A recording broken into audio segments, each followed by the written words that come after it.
And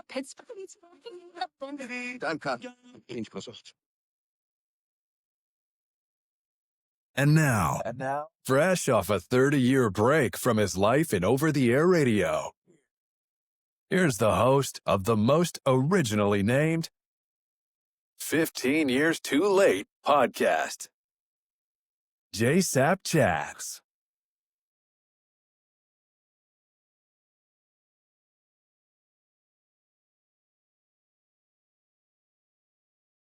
Hi, everybody. Welcome to JaySapChats. I am JaySap, and I have a very special guest today. Full disclosure, man's a friend of mine, Dr. Izzy Justice. Jay, good morning. Thanks so much for having me. I'm delighted to be on your show. Oh, it's a pleasure. This is going to be so cool for me. So, Dr. Justice and I met. He's not your typical entrepreneur that I usually talk to. We met, our sons played at Williams College, and Hunter, his son, is still there playing on the Williams College golf team. My son, Ben, just graduated and now's living a different life in Manhattan. Golf game's going to hell. But welcome to being an adult, kid. Welcome to being an adult. But Dr. Izzy Justice is...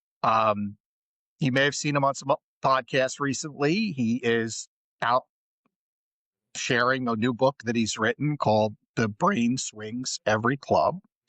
And he's a neuroscientist that has found a niche in his craft with the game of golf. And I want to talk about that. But the truth is, I actually want to talk about that second, because golf is really just new to you, right? I mean, from a business of neuroscience perspective, you've done so much more than golf.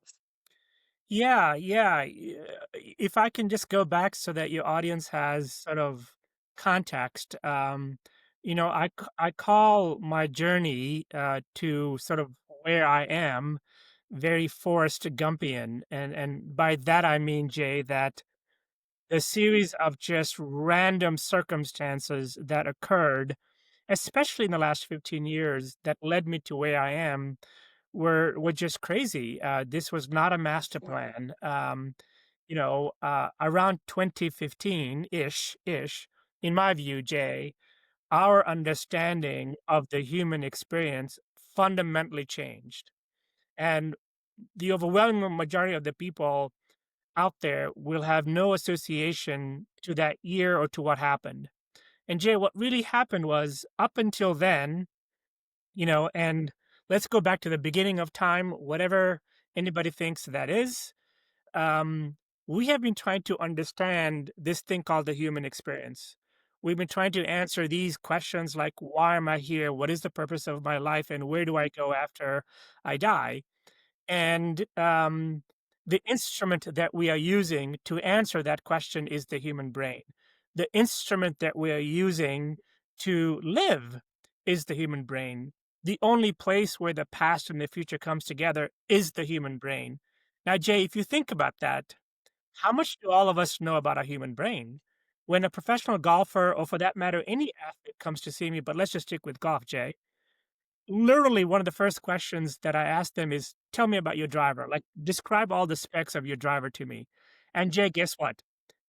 To a T, they'll give me at least 10 attributes: the grip, the shaft, the make, the flex, the tip. They give me things even I don't know. And then when they go through all of the specs of one club out of 14, their driver, I then say, okay, describe your brain to me. And I get this deer in the headlights look, and you don't know anything.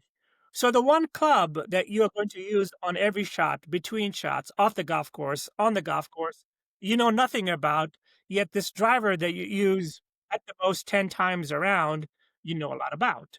So both for the human experience that we all live in, personally, relationship, work, as well as athletics, my objective is, how can I help people understand their brain better? And just to wrap it up, in the year 2015-ish, what changed, Jay, was our ability to look into the human brain wirelessly. That's number one.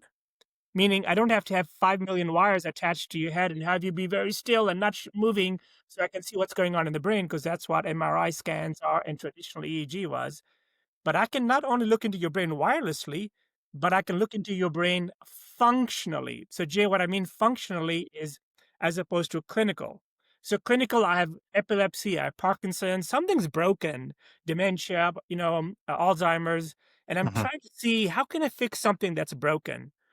Now, most of us don't live there. We're just regular Joes and Janes trying to say, how can I make a putt? How can I be happy? How can I enjoy my meal with my family and not have 5 million thoughts going through my head? How can I just sleep? So these are functional. So I was able to look by accident. I'll go back to Forrest Gump. I've looked over 18,000 times functionally into the human brain, and I didn't know until recently that that was a thing and that I've done it possibly more than anybody else. So I have insights into the human experience, a small part of which, Jay, is golf. But it's the same club that you're using. It's the same brain that you're using over a putt as you are in a business meeting or trying to sell something or close a deal or have a difficult conversation with your spouse or your kid. So if you've watched this podcast, you'll know I take a different approach to how I have conversations with the folks I have on it. And you and I are going to do the same thing. So while I want to talk about golf because I'm golf obsessed and love it, and I had a tournament this past weekend in which you helped me, I still didn't qualify, but I left very proud of myself because of a lot of the neuro hacks that you've shared on other podcasts. And I read your book, Gyra Golf. So I was very proud of myself, and I want to talk about that. What I want to do is I want to go back in time because we get to places where we're at, as you shared. You said Forrest Gumpian. You said by accident. I want to find out how we got here. So, where are you from? Let's start there. Where are you from? Yeah, so I'm from Africa. I came to America as an immigrant, and I came to America to go to college. Let me see. My third day in America in 1986 was my first day of freshman year of college. How old were you when you came? I I was about 17 years old. Yes, so I was Is very there young. any brothers and sisters? I do. I have three older brothers and I have three sisters, so I'm one of seven, and Did I'm they number six. did they come before you to America to go to college? No, no, no. I do have siblings that are here, Hmm. and I have one sibling that is still in Africa. But my parents passed away, and part of my journey was my mother passed away 3 years ago, and she passed away. She had officially 7 years of Alzheimer's before she passed away, Jay. And I'll tell you, of all the ways to go, in my humble opinion, that's the worst way to go. Like, I literally would rather get run over by a truck or dismembered, but Alzheimer's is so painful for both the patient as well as, family and caregivers. Is it because of the being of sound body but not being of sound mind? Well, it is. Well, okay, I'll just be vulnerable with you and your audience, but I remember talking to my mom about a year and a half before she passed away, and I would FaceTime with her because she did not live close to me. And we were about 2 minutes into this conversation, and she looks me straight in the eye, kind of like how I'm looking at you. And there was this look, and I've seen this look before, where she kind of sees through you. And she looked at me, she kind of leaned over, and she said, "How do you know my family?" And it took me 2 days. I am not exaggerating. Like, I had to cancel appointments. It took me 2 days to recover from that question from your own mother. So, when she goes to the bathroom and she doesn't know why she went there, or she goes to the kitchen and she has a knife in her hand and she doesn't know why it's there. When she looks at, I mean, who are we if we don't have any memory? Like, who are we? Like, how do you make sense of anything? So that's why I mean Alzheimer's is so painful to Sure. see someone that you love, but also someone who has no context, no meaning. That's why I differ from the popular trend right now, which is be present or the power of now, Eckhart Tolle's work. I love his work, by the way. But, if you think of an Alzheimer's patient, they live in the now. Mm. They're just responding to everything now. They are a true example of living in the now, but yet it's misery because you need your past to make sense of the now. You need your future to add color to the now. I think what people mean by be present and live in the now is don't be a slave to your trauma and don't be a slave to these goals and these aspirations. But I think it's a false paradigm. And I say this so respectfully because I understand what people mean by living in the present or the cliches being in the moment. I know what they mean and they mean well. They don't want to be held hostage to the past. But what I'm trying to tell you, having studied the brain, is there is no disassociation with the past. There's only a healthy relationship with the past. There Mm. is no disassociation with the future. How can you go to the first tee and not say, gosh, I hope I have a good round? Does that make you flawed? No. How can you go to the first tee and say, man, yesterday I hit it out of bounds over here? Does that make you flawed? No. But we have to find a healthy way to live with our trauma, the past, and live with our aspirations. So I think the power of now is a misnomer. It's not Mm. possible. And it's not, I don't want us to put the pressure on ourselves to say, oh, I must have complete dissociation with the past and the future, because I've seen it. I saw it with my mom, and it was horrible. So at 17 years old, you make the decision. Sounds like you were close with your parents too, right? And your siblings. Yes, yes. So at My 17, you make the decision that you're going to. When did you actually make the decision that you were going to come to the States? And were you fixated on the concept of becoming, I know this is crazy to ask, but a neuroscientist at a young age? No, oh my gosh, I didn't even know there was such a thing called neuroscience. So I did not make the decision to come here. The decision, so Jay, if you go back to Africa in the 80s, all right, Mm-hmm. to come to America under any guise, like you won the lottery of a lifetime. Mm. And, Davidson College, which is my alma mater, which I love dearly with a passion, very similar to Williams, by the way. And I'm so proud that the current president of Davidson is a classmate of mine. And I just played golf with him actually about a week or so ago. But, America chose me. And when it chose me, I mean, this is not even an exaggeration. There were people that were willing to sell their firstborn child so that somebody else could go to America. Wow. So, I mean, life in most parts of the world is it's miserable. I mean, I'll just be honest with you. It's not fun. There's so much prejudice and poverty and limitations to the human experience, and moments of joy are rare.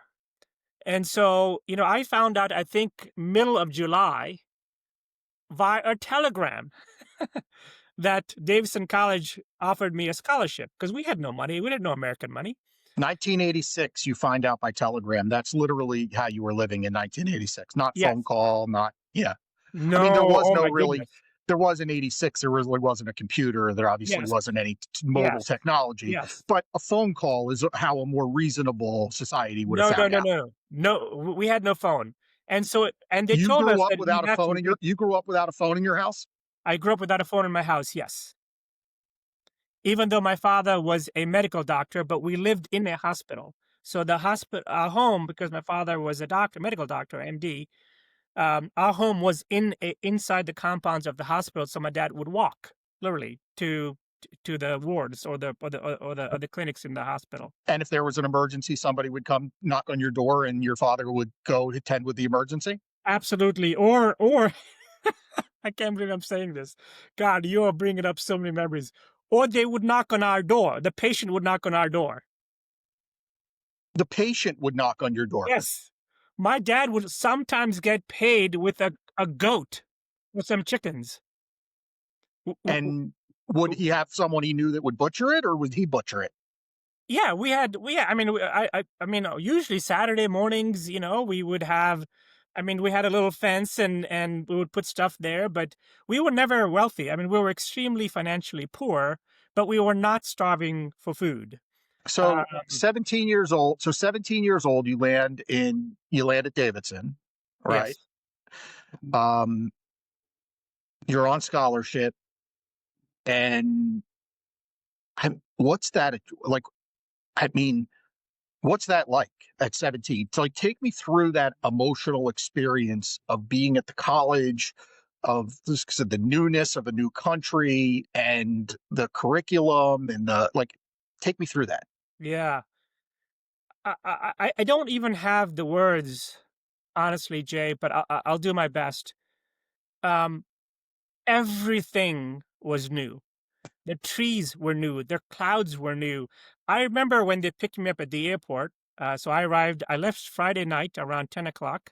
I arrived in Charlotte on Saturday afternoon around 2 or 3 o'clock. I got picked up. And then they took me to Davidson, and my host family picked me up because every international student gets a host family.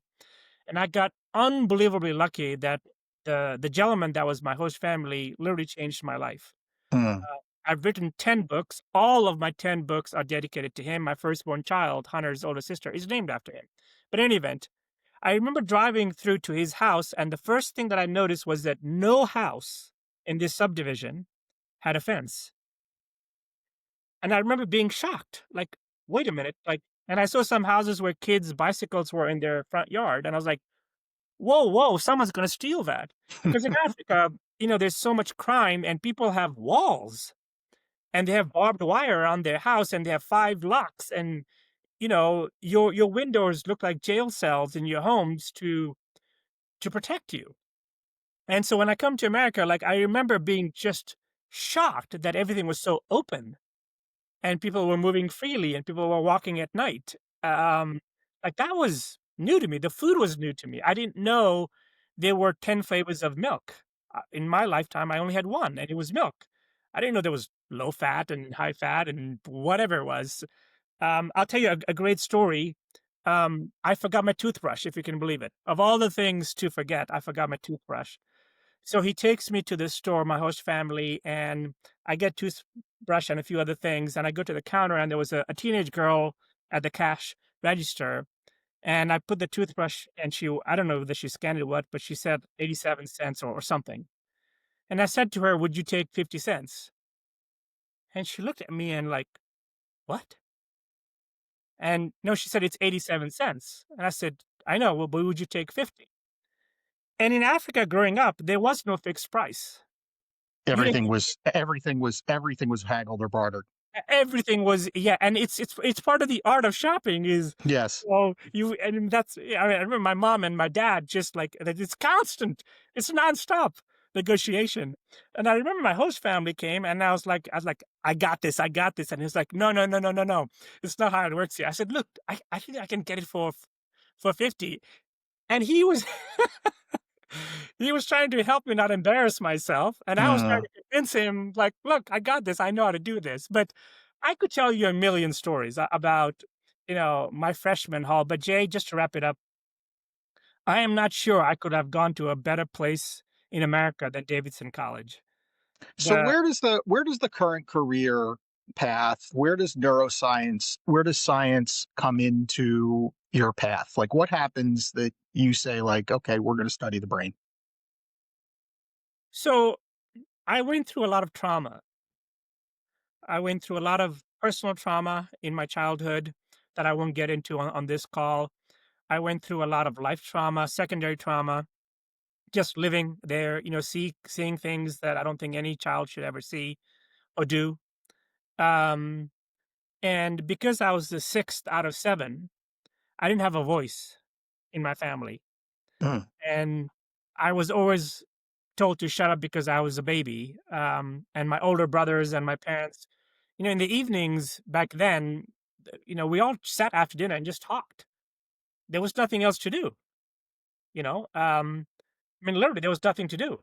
I mean, you had no TV, you had no We had a TV, but newspapers. we had a TV, but there was only one TV, and we only Okay. had one channel, and it came on at 5 o'clock on a weekday and ended at 9. And on a weekend, it would come on at 1 o'clock. But it's not like the TV had shows. Like, Right. nobody watched TV because there was, I mean, it was just, there was nothing to watch really. I And you mean, it was couldn't go out and you weren't outside playing, or was that not safe? not at night. No, I mean, if you went, there was a running joke like if you wanted to commit suicide, just leave your house at night. So you were literally with your family, with your siblings, so 7 of you total. Nine of us. In your 9 of us total with your parents, right? Yeah. So you were in your house at night, 7 days a week, after dark, and that was your core, that was your group, that was your Tribe. existence. Yeah, and I would say that was the overwhelming majority of the life. Now, as my older brothers got older and siblings got older, they obviously moved out. You know, they went to college and those kinds of things. But generally speaking, most of my childhood, yes, was that way. And by the way, the house that I grew up in was, I don't know exactly, but I would safely guess, it was no more than 1,000 square feet. It was very, very small. So there was no Wow. place to go. There was no place to hide. My 4 brothers, I mean, the 4 of us, we had 1 room. My 3 sisters had 1 room, and my mom and dad had 1 room. We had 1 bathroom and one toilet, basically. So Were there there was any no place to. were there board games or like cards or No, any activities? no. I mean, again, this is Africa. This is not America. And you know, those when your life experience is a hourly challenge, those are not the kinds of things that give you peace. The kinds of things that give you peace are, you know, having conversations and learning from your elders, and you know, spirituality, which I don't want to get into, but my parents were very religious people, so a lot of Uh-huh. prayer to find peace in our existence. Um, yeah. So tracing it back to your interest in neuroscience. So what I found was there was nothing, there was no framework, Jay, that helped me process my trauma. Every framework that was presented to me, and I do not mean to be judgmental here, this is me. This is Mm. an N of 1, all right? But I found the suspension of critical thinking very difficult to do. And every framework said they had good attributes. They were pieces of a faith or a religion or spirituality or counseling or therapy to be helpful. But there were also elements that said, nah, just believe this, or just do that, or you're too young to understand. And I I don't know why, to be honest, why it wasn't enough for me. And I envy people, truthfully. I envy people that can suspend critical thinking, that can say, in this situation, if someone comes to me and say, hey, if I give you $100, I got a Lamborghini over there, I'll give you. If I'm using critical to say that's a bunch of BS, show me the Lamborghini first, then I'll give you the $100 because that sounds too good to be true.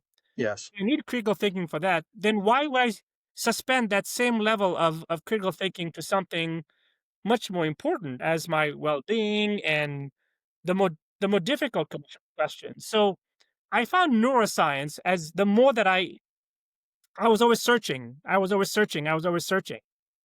And, you know, my first degree was actually in physics. So you had a physics degree at Davidson. Yes. Neuroscience hadn't yet been introduced to you. No, I didn't even Do know you what go into that? You don't know what you don't even know anything about it. I don't even know the term neuroscience, Jay. Okay, Who so talked about neuroscience in the 80s? okay, so well, listen, I didn't talk about neuroscience till I met you. So you don't have to, let's not get critical relative to my thinking. So you get a job out of college? Yeah, so let me just go back a little bit. In Please. physics, we are understanding matter. The 2 big things that we process in physics is electricity and force. Like, how do things move? Or, a better question, why do things not move? So, movement and force, like, I can explain things to you about movement and force that would nerd the heck out of you. But now that I think about it, because I didn't know this at the time because I was still a kid, but I found that I was still that 8-year-old boy sitting on the back of the living room on the floor, listening to my elders and saying, it's got to make sense to me. I was trying to understand things, and I was trying to find what methods are there to understand anything. And so electricity was another one. Like in my senior lab work and my junior lab work at Davidson, we were creating circuit boards. And we were trying to create electricity to go one way or another. If I push this button, this should happen. If I push that button, we worked with laser lights. I worked with a professor who was in the cutting edge of doing laser. At that time, laser was not a big thing, and see if we could refract light, because light typically travels in a straight line, but could we do something with the frequency? And then decades later, Jay, decades later, I find out that the brain has electricity. Like the same electricity that I was studying in physics, the same electricity that is in our light bulb, that same electricity is in our brain. And then light bulbs went off in my head. I said, holy cow, I have learned how to manipulate electricity on a circuit board. I've learned how to understand what movement is. And guess what? We move as human beings. A golf swing is a motor sequence. It's a movement. I'm going back for the sole purposes of generating force to apply to the ball. That's a movement. That is no different than taking a block of stone and understanding why it's there. Why is gravity pulling it? What's the mass? What's the acceleration? And how do I move that? What amount of force do I need to move that piece of rock 10 feet, 20 feet, 100 feet? So I didn't know this, but I then discovered that some of the groundbreaking neuroscientists, like in the 17th century, in the 18th century, all had physics backgrounds. I had no idea. And so because we're on the still learning, 2015 is just 10 years ago. So I found, and by then I was a mature adult and I was well past, all of the credentials that I needed. And at this point, I'm just learning to make sense of this human experience because I'm trying to heal myself first. I'm trying to understand my mom who has Alzheimer's. I'm trying to coach my kid because to my son, Hunter, I'm still a dad. I'm not a coach.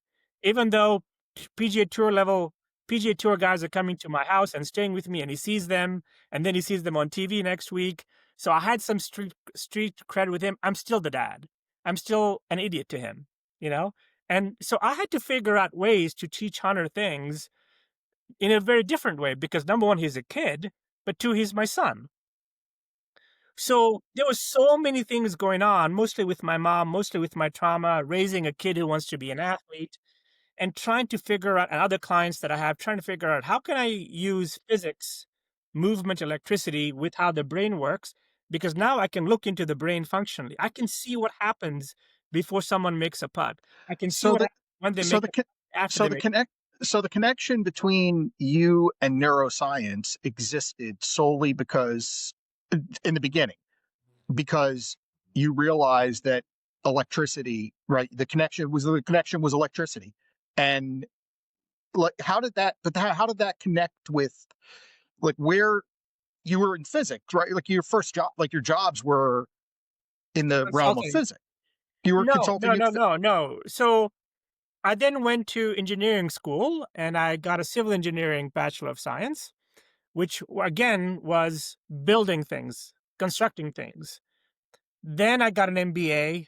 And again, this whole time I actually had worked at Deloitte. I worked in consulting firms. And in consulting firms, I am looking at large masses of people, employee populations in a company. And when you're working at Deloitte or places like that, these are not small companies. These are large volumes of people dispersed geographically. They're multicultural, multifunctional. And so a lot of companies, I'm sure you know this in your experience, Jay, as an entrepreneur, harnessing the collective talent of everybody is a big deal. And guess what? And please let me make this point. When we go to work, so us regular people, when we go to work, what is it that we are bringing to work? Seriously, what is it? And I will tell you, all of it is in your brain. When someone says, I have 10 years of experience doing something, my question to you or your audience would be, all that work that you did in 10 years that you're bragging about, I have 10 years of experience of doing something, where is it? What is it on some virtual hard drive? No, it's in your brain. So the value of experience is access.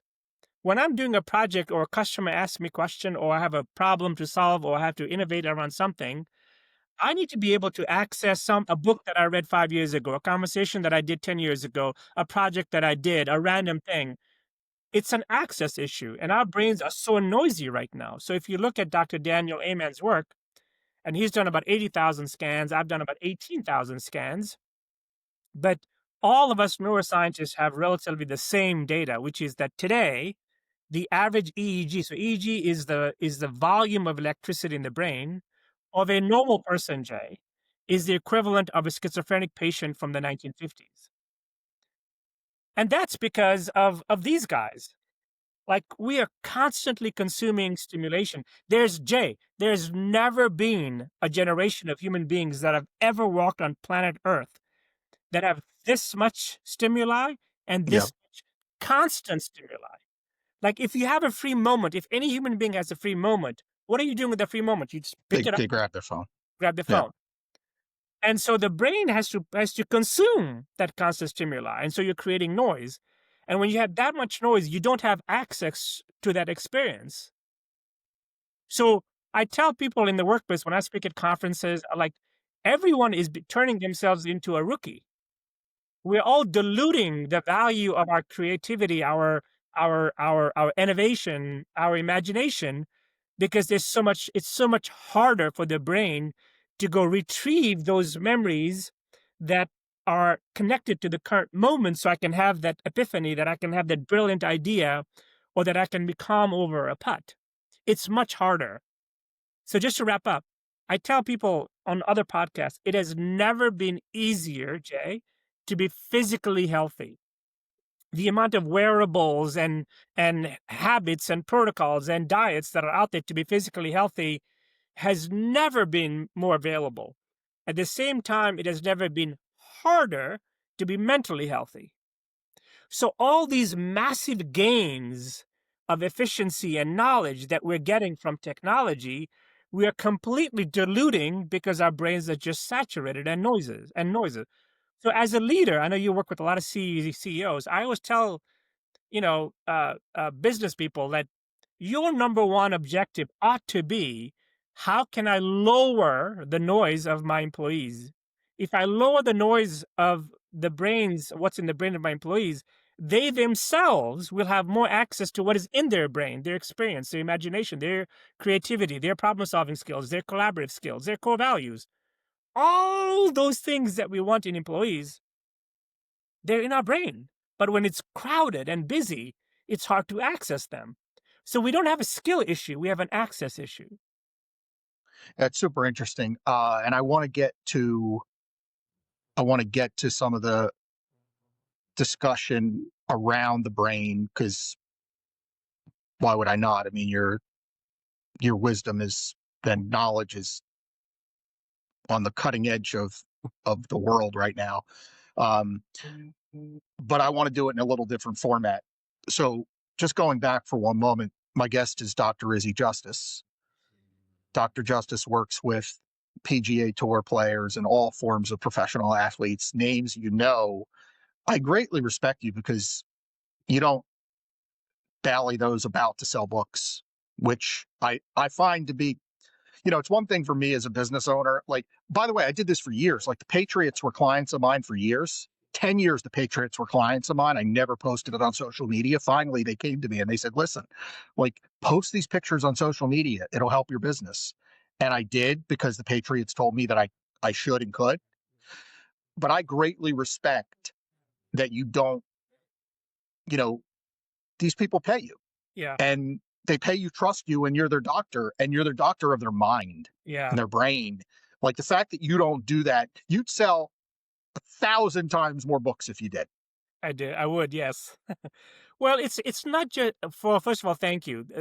Thank you very much for saying that. But in my line of work, these people are not just my clients. They let me into their hearts, into their minds, into their home. Literally into their minds. Yes, literally. And it's hard when someone does that to not honor that trust. It's hard to even have the thought come into your head to betray that trust. And you are right. I mean, I'm in the middle of something amazing right now. I think you know that, but your audience doesn't. But I always tell people, like, if my clients want to go and say, hey, I'm working with Dr. Justice, great. But I'm not going to do that. And I don't have a business card. People come to me purely from referrals, and at the end of the day, I am very cautious because my trauma keeps me humble. Mm. And so I don't have an ego. I'm also at the age now where I literally don't care. One more watch or one more car or one more whatever it is going to do literally nothing for me. And as you know, being a dad, I with Ben, I mean, what do we want? Like literally Happy kids. happy kids. You nailed it. Nothing else. Nothing else. You Healthy. just nailed Healthy it. and happy kids. Healthy, happy, and safe kids. Yeah. That is all we want. I mean, I have a daughter, and so I think being a dad of a daughter is different. Yes. When she went up to college, I was like, oh my gosh, I hope she never goes to a frat party with an open cup. Right. These are things that dads think about, Mm-hmm. because it's so easy for someone to slip something in her cup. I don't worry about that with Hunter, with my son. I worry about other things with him, but Yeah. that is the only thing that I care about. And if on my deathbed I can say that I used my trauma to improve the human experience of other people, that's a good life. Like, I can leave in peace. So I deal with a lot of entrepreneurs. I'm part of a massive founders group that's incredible. And I know I post on LinkedIn all the time about the entrepreneurial journey. I've been a multi-time success. I've been a multi-time failure. I've lived the whole experience you could live. I've run the gamut. I had a call this morning, in fact, with somebody who's just in the process of closing down a business, trying to encourage them to not give away years of their life because of a negative experience. And, don't make similar mistakes to me and the whole bit. But we'll get to golf.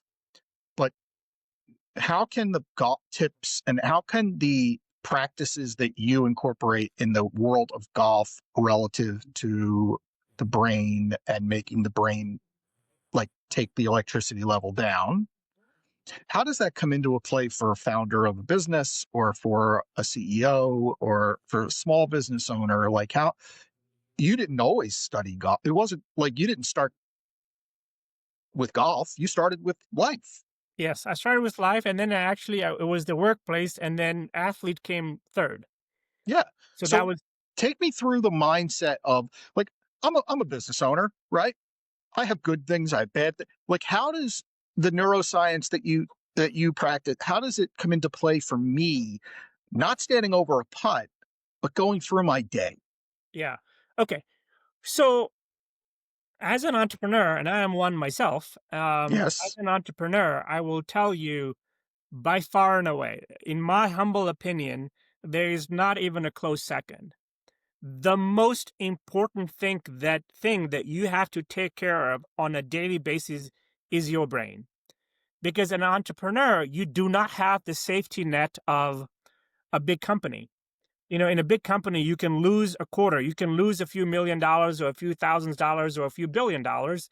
You can make it up in the next quarter because you have that breadth and you have the scale and you have the technology and you got institutional investors behind you, like big ones.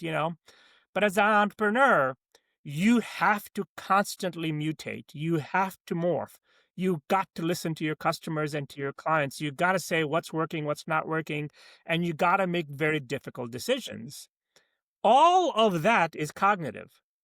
When data comes to you, or when anecdotal data comes to you, qualitative or quantitative data comes to you, everything is on you. It's on your shoulders. It's on your head. And I find entrepreneurs to be very biased. And I don't mean that judgmentally. I just mean that as a matter of fact. We are biased to the people that we have because they came on this journey with us. And it's very hard for entrepreneurs to say, hey, these group of people that helped me get from point A to point B might not be the people that help me from point B to point C. That is a difficult thing to process. And I find that inability to do that is what keeps you from going from B to C. It helps you from A to B. I find that it is the difficult emotional decisions that we have to make, the quick decisions that we have to make. So let me go back to the question that you're asking. when a golfer is over, let's say, a 6-foot putt to save a very important par, I will tell you that the mechanics of the brain that are used to process the context of that putt, the mode of movement of that putt, is identical to the decision that an entrepreneur has to make when on a Monday morning they get presented with bad news like what happened to you this morning. It is the same engine parts that are used to make those two things. Now you may say, whoa, whoa, whoa, Dr. Justice, one is a putt, it's a game, it's a golf, and the other is, I got to make a decision about an investment, or I'm going to divest, or I'm going to fire somebody, or whatever the case may be. I'm going to sell something. You're using the same parts. And so I tell all my golfers that, and this is the most important thing I think I can say on this podcast. I urge everybody, all human beings, to let go of the idea of I gotta be perfect all day long with every decision that I make. That is not cognitively possible for the reasons that I shared with you earlier, which is there's too much noise in the brain. But here's a much easier ask and a much better model for your CEOs and founders and people that are making difficult decisions. You can pick 2 times in each day. Like I look at the calendar, every morning and say, okay, if I have these 10 things today, which are the 2 most important ones? And for those 2, I am going to hack my brain, not permanently, but long enough that I can access, again, I go back to the term access, every part of my inventory, my life experiences that are contextual to the situation at hand so I can make a good decision. For other, I'm not saying be horrible the rest of the day, but, every situation, it's impossible to be the best. And in golf in particular, this is why golf is such a powerful metaphor for life. An average round of golf, Jay, is 5 hours. A golfer does not need to be perfect for 5 hours. You need to be perfect for about 12 minutes. Mm. And it's the 12 minutes where it's really the 10 to 20 seconds before each shot. If 3 minutes before a shot, like you're waiting on a golf cart to go somewhere, you're thinking about this or that or whatever it is that a problem? Not necessarily. You're still 3 minutes away from hitting your golf shot. So you only need to be perfect early in the seconds leading up to the golf shot and as you start your mode of movement. The same thing in the workplace.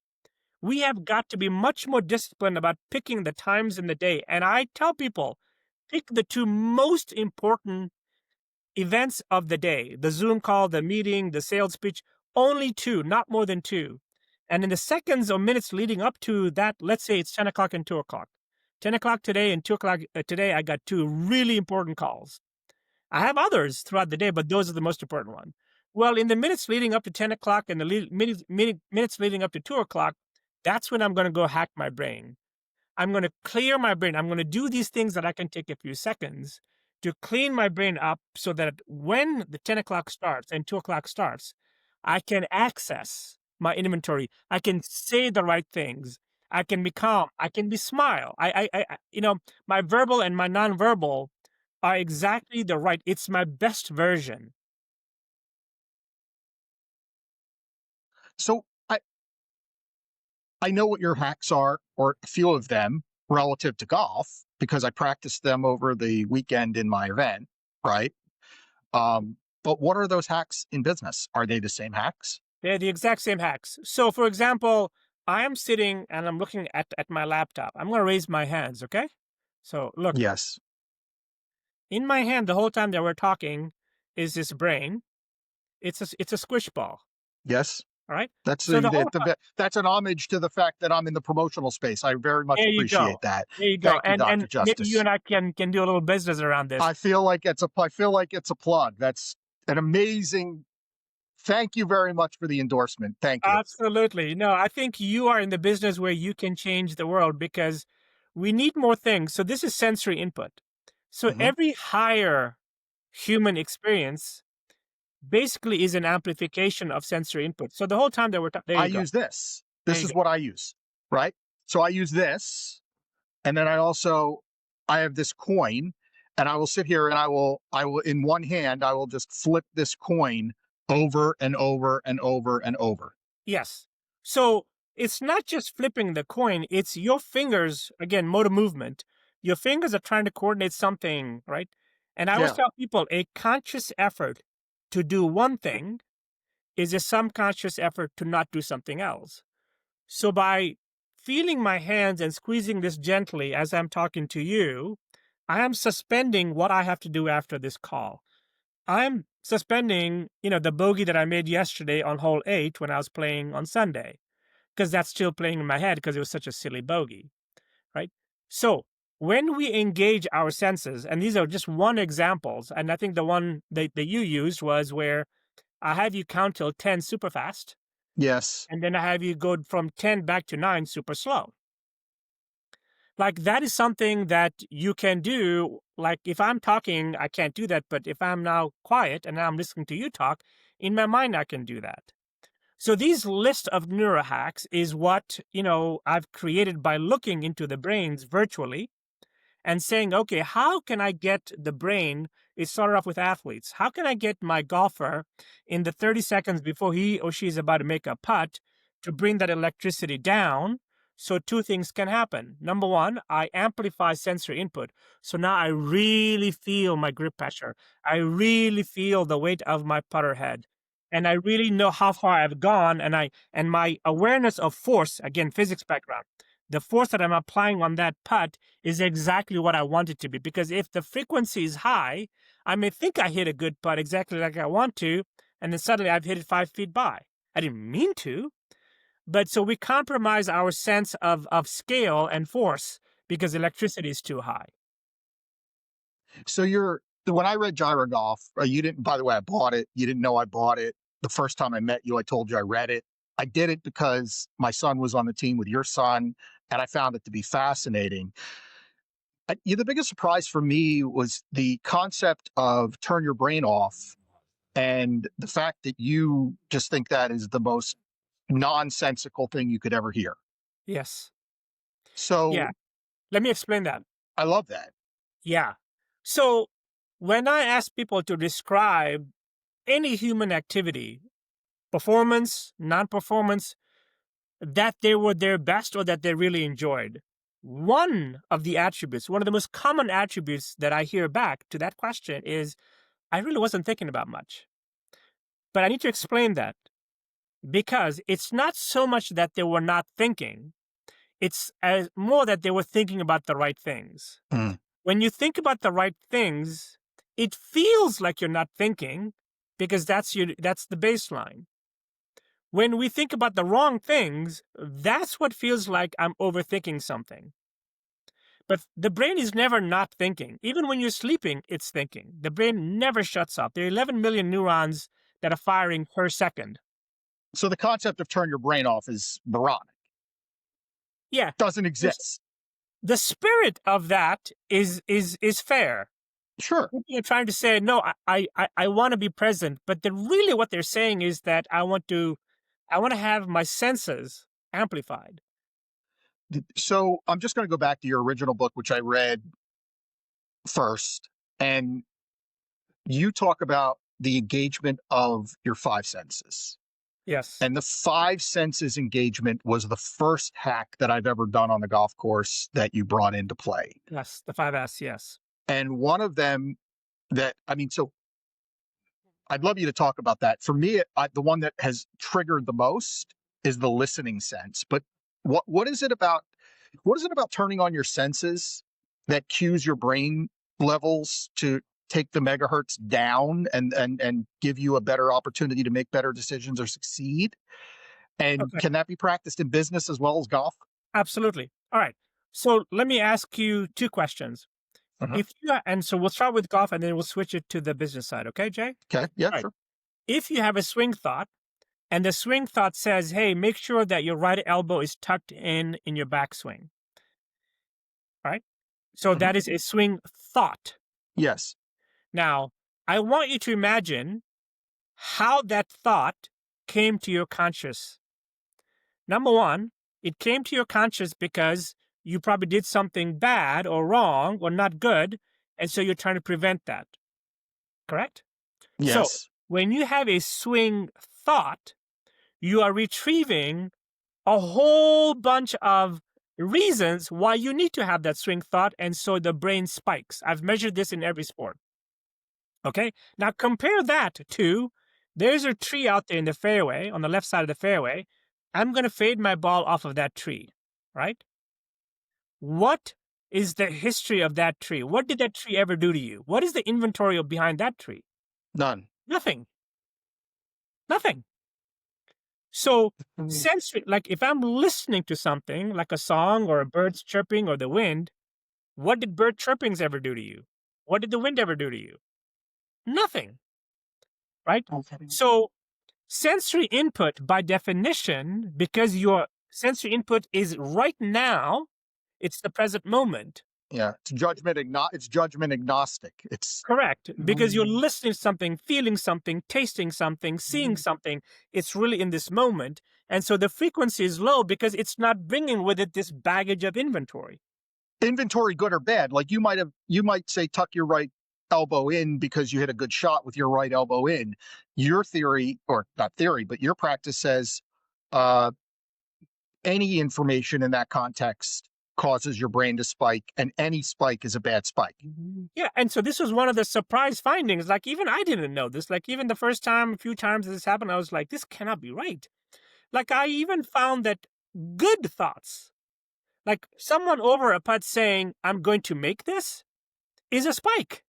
Because when you say, I'm going to make this, you've suddenly lost the little blade of grass over which you want the ball to go over. So you would be better off. So one of the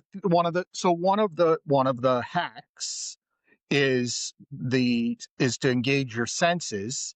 If you're on the putting green and you're over a putt, you're saying it would be better than saying, I'm going to make this to yourself, giving you sort of false encouragement. You'd say you'd be better off grabbing your hand, pinching your face, grabbing your nose, scratching yourself, and engaging a sense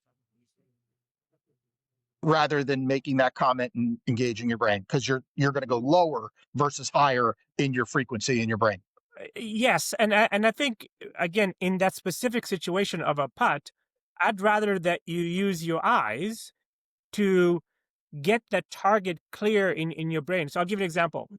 I want you to imagine that you're driving and you have music on, okay? And suddenly a song comes on that you haven't heard in a long time that's one of your favorites.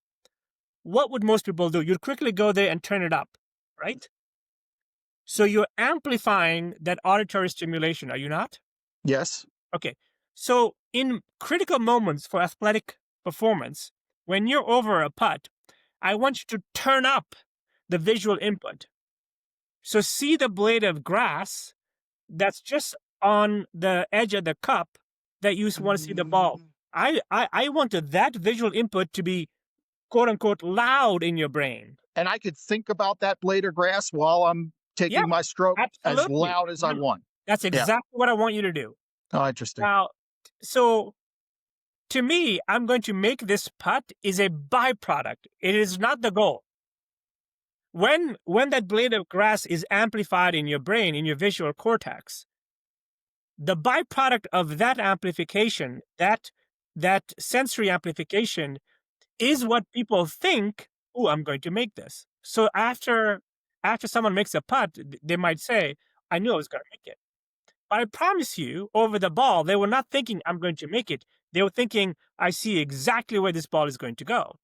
Now, in the business world, just to juxtapose that, it's the same thing. When you're in a heated conversation or in a meeting or in a Zoom call, right, you must understand that if I can bring my brain waves down, if I can bring the frequency down, not permanently, not for the whole conversation, but just for the next few seconds, because the brain only needs a few seconds to retrieve something much more relevant to the situation at hand. So we need to learn a new language. So I teach red, yellow, green, like it's a traffic light. If the brain is red... By the way, gyro, green, yellow, red, GYR. Yeah. Yes. So green, yellow, red. But to me, it's a much simpler system than to say, am I mad? Am I annoyed? Should I be pissed? Should I be upset? Do I feel good? There are 600 emotional labels. Like part of the noise in our head is we have such a complicated language system that none of us learned. Did you go to a class ever at any point in your life and say, here are 600 emotional labels and this is what they all mean? Like, what is the difference between mad and angry? Do you know? I don't either. Who cares? What if you just said red? And associate red with functionality, with access. If I'm red, I am not going, there's a 5% chance I'm going to access what I already know how to do and what I've already learned. So I want people to change the way they think about their performance. Their performance is not a lack of skill or core values, or it is an access issue. If you know how to do something, then it's an access issue. Like I, for example, Jay, cannot hit a high draw with my driver. I've had the best coaches in the world and best golfers in the world try to teach me that. I don't got that shot, Jay. I can hit it straight and I can hit it fade. So for me to go over a tee shot and say I'm going to high draw it is stupid. I can hack my brain all I want. I don't have that skill set. However, if I have a skill set, I know how to think, I know how to problem solve, I know how to ideate, I know how to lead, I know how to make people good. Those are skills I already have. Then it's not a skill issue, it's an access issue. When my text messages blow up or people call me, it's rarely because they lost or they got beat. You know why? It's because people feel like they beat themselves. Like, I can do this, I just didn't do it when it mattered. So I took 2 swings in my golf tournament this weekend that I was disappointed in myself for taking, and I made triple bogey on both of the holes, and I missed the cut by 4. And had I made bogey on those holes, which is a reasonable score for me to make, I would have made the cut. And I wasn't mad at the shots I hit. I was mad at my pre-routine, what I did, because That's exactly right. I had been 10, 9, 8, 7, 6, 5, 4, 3, 2, 1, 1, 2, 3, 4, 5, 6, 7, 8, 9, 10, taking the temperature down in my head, making the swing I like. If I don't make the swing I like, at least I went through the process I wanted to go through. I'm happy with the process I went through. Results didn't turn out the way I wanted. That happens. I was disappointed in the fact that I didn't go through the process and I didn't do it on the 2 most important swings, on the 2 toughest shots, because the moment, to be candid, right? Like, this is a learning experience. I'm not a competitive golfer. I don't get in these situations very much. The moment got to me, and in the most critical moments, the 2 toughest shots of the tournament, I knew this going in. I didn't execute like I wanted to pre-shot. Exactly. And again, Jay, I applaud you for acknowledging that. I applaud you for talking about it. But in your story, in your vulnerability, is a very powerful lesson. And that lesson is, I know what to do in the moment that I needed to do what I'm capable of, I didn't do it. And so that's exactly what I mean by access. To do the 10-10 neurohack, that was in your brain, but in that moment, you didn't remember to do it. I did it on the 2 shots prior to that. Exactly. So my guess is that in that moment, your brain spiked and you didn't recognize that you were spiking. The wind was blowing. I'll tell you, the wind was blowing hard.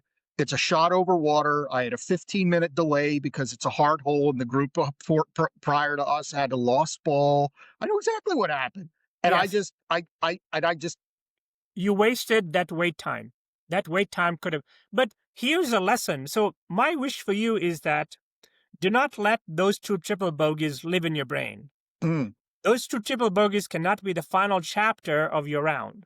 The final chapter of your round needs to be, I did that, but now I know what to do next. The next time in that situation, and there's a lost ball and I'm waiting 15 minutes, it's over water, I'm going to make sure that I'm going to go stand on the corner there and I'm going to neurohack. I'm going to get my brain towards green, because once I start my pre-shot routine, I want my brain to naturally remember what to do. Mm-hmm. Yeah, I don't feel like it's wasted. And candidly, I feel like, I left this weekend really proud of myself, because over the course of, like you said, 5-hour rounds, 10 hours in competition's really hard. over the course of 10 hours, I took 2 swings I regret and one back because of my pre-shot routine. I mean, those numbers in previous years prior to really going through your methodology and learnings that you've spent dozen years or so craft for perfecting, would have been 20 shots, and I would have shot 10 to 12 shots higher. And, that's that I'm like, so I'm really, like I said, I'm proud of myself for that. And I love your book, Gyro Golf, and the brain swings every club. It's a Yeah, I can't wait to read it. yeah, and then I'll tell you one more thing, because I know we're almost out of time. Is I actually have a new book coming out this fall. Well, And you're currently selling this book. What are you talking about? You got I one know, book I for know. sale. You got another book you're promoting? Yeah, it's actually all done, so it's in the hands of some people far more qualified than me. But I just want to make a point here. The book that I wrote, Your Brain Swings Every Club, it's available. I know it's in the. I'm very proud that it's in the top 10 of golf books and Love it. psychology books. But it is about golf. The one that's coming out this fall is about life. Right, golf is a very niche sport. Not everybody who plays golf has the privilege to play golf. But all the questions that you're asking me, and by the way, this is the first podcast I've even talked about this book. And I'm only talking about this new book because you have done a great job to blend golf and life. So this in the fall is really about the human experience. And it's really covers more of the things that you covered in this podcast, which is life. I want to be a good dad. I want to be a good husband. I want to Yeah. be, really, I want to be a good leader. I want to make good decisions at work. I don't want the cost of my bad decisions to be very expensive. I want to access my best versions. I want to be healthy. I want to sleep well. So what I've done in this new book is I've covered the things more from a human perspective, as opposed to the other book that came out this spring, which is more from a golf perspective. Do you have a chapter on the smartphone? I do. Yes. Yeah. So the name of the book is called Chasing 10 Hertz, Life Explained. So Chasing 10 Hertz is that low frequency where almost every higher human experience seems to occur. I can't wait to read it.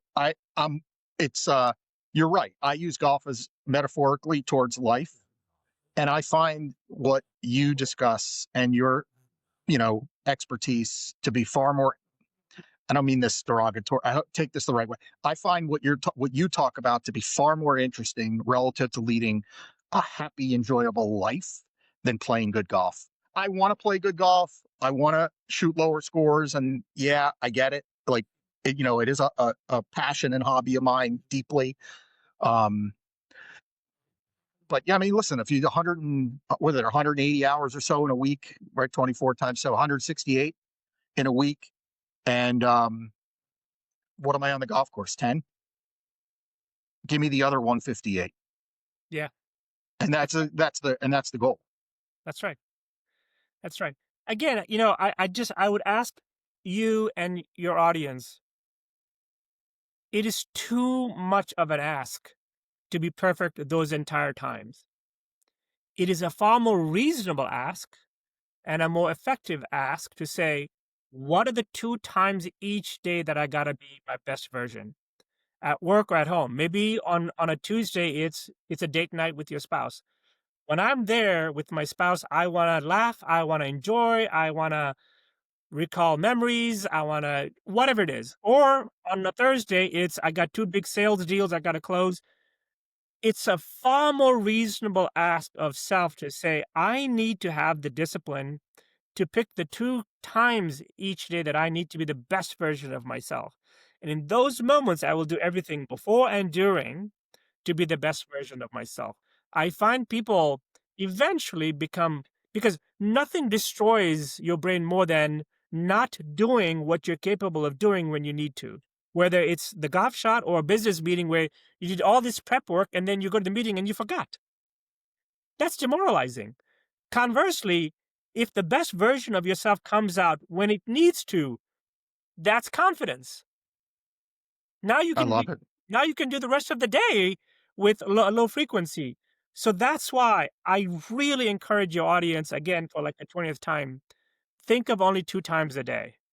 and take your brain for those 2 times a day to a place where you think you can access what you already have.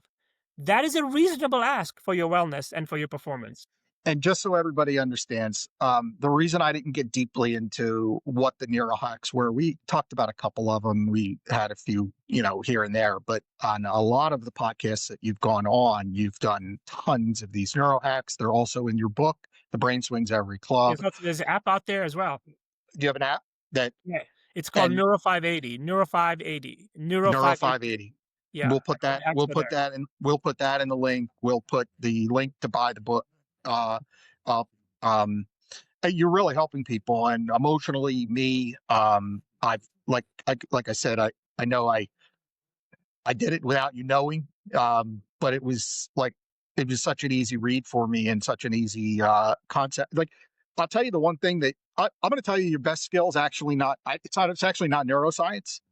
It's talking. I'm going to tell you, it's talking neuroscience to human.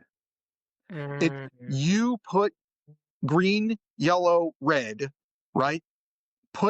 And that's the overarching concept. That puts it into language that I understand. So the concepts of that you deal in this really, like you say, nerd stuff or smart stuff, but you break it down to where you just don't need to be that smart to understand it. And it's helped me live, it's helped me play better golf. It's helped me live a healthier lifestyle. And I'm super grateful to you, Dr. Justice and Izzy. I'm super glad that you're a friend of mine, and you've been on some big time podcasts. So to come on JaySapChats, I feel like you're slumming a little bit, but no, I'm open to it. No, we are both parents of young boys that we love and adore, and your son is amazing. You did such a great job raising him. Thanks. He was such a good big brother to my son. I am always in your debt. I love watching you and your family together. You're such special people. There's so much love. I see the love nonstop in your family. So you should be extremely proud of your role as a husband and as a dad. You're a wonderful human being, and you're a blessing to all the people that you come in contact with. So don't let anybody change you.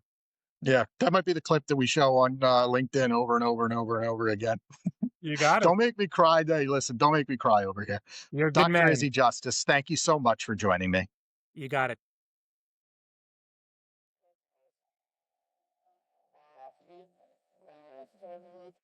Thanks for listening to JaySapChats. I hope you leave a little bit better than you came. And here's wishing you a beautiful week.